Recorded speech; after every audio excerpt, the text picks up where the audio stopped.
বিভিন্ন সীমান্ত দিয়ে আরও ৭৭ জনকে বাংলাদেশে পুশিন করেছে ভারতের সীমান্তরক্ষী বাহিনী বিএসএফ।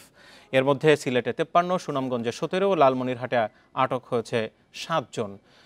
এই খবরে আরও বিস্তারিত জানবো লালমনিরহাটের সীমান্ত এলাকা থেকে এই মুহূর্তে সরাসরি আমার সাথে রয়েছেন মাহফুজ রহমান। মাহফুজ, শুরুতে জানতে চাই যে পতাকা বৈঠকের আহ্বান বিএসএফ এর প্রতি করেছিল সেখানে কোনো ধরনের অগ্রগতি আছে কিনা, আর যারা আটক আছে তাদেরকে ভারতে পরবর্তীতে পাঠানো বা বাংলাদেশে রেখে দেওয়ার ব্যাপারে প্রক্রিয়া কি?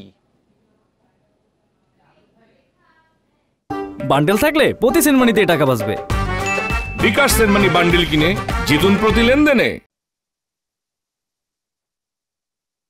জি, যেমনটি বলছিলেন যে লালমনিরহাটের হাতিবান্ধা পাটগ্রাম এবং একটু আগে যে আমরা খবর পেয়েছি, এই খবরে আমরা যেমনটি জেনেছি যে লালমনিরহাটের আদিতমারি উপজেলার দিঘলটারিতেও কিন্তু 5 জনকে আটক করেছে বিজিবি। আমরা একটু জানাই আপনাদেরকে যে লালমনিরহাটের পাটগ্রামে 7 জন, হাতিবান্ধায় 5 জন এবং একটু আগে যে খবর আমরা লালমনিরহাটের আদিতমারি এলাকায় কিন্তু 5 জনকে আটক করা হয়েছে। আমরা কিছুক্ষণ আগে যে খবর নিয়েছি যে লালমনিরহাটে 5 জনকে বিএসএফ আটক করেছে, 7 জনকে বিজিবি আটক করেছে।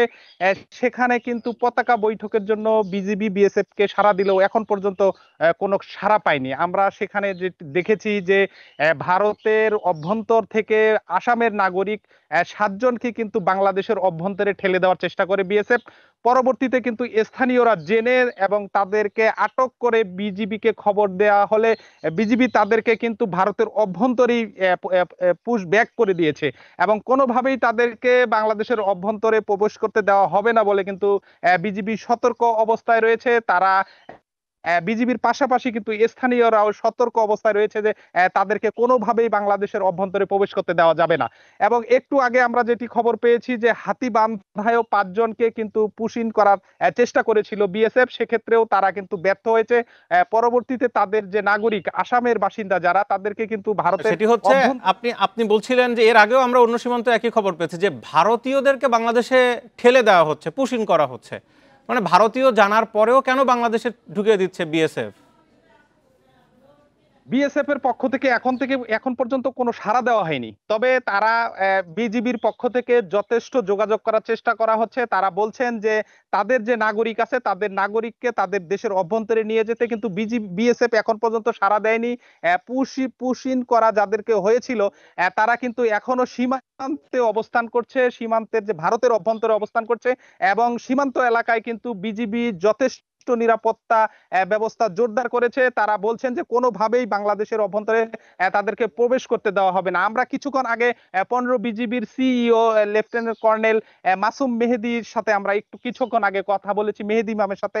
তিনি আমাদেরকে বলেছেন যে লালমনিরহাটের আদিতমারি উপজেলাতেও কিন্তু 5 জনকে ঠেলে দেওয়ার চেষ্টা করা হয়েছে। তবে তাদেরকে ধারণা করা হচ্ছে তাদেরকে আটকের পর বিজিবি আটক করার পর তারা বলছেন তারা বাংলাদেশের কুড়িগ্রামের বাসিন্দা। তাদেরকে কিন্তু স্থানীয় থানায় কিছুক্ষণ পরে বিজিবির পক্ষ থেকে হস্তান্তর করা হবে আদিতমারি থানায় তাদের যদি পরিচয় শনাক্ত হয় তারা বাংলাদেশের বাসিন্দা, সেক্ষেত্রে কিন্তু বাংলাদেশের অভ্যন্তরে তাদেরকে গ্রহণ করা হবে।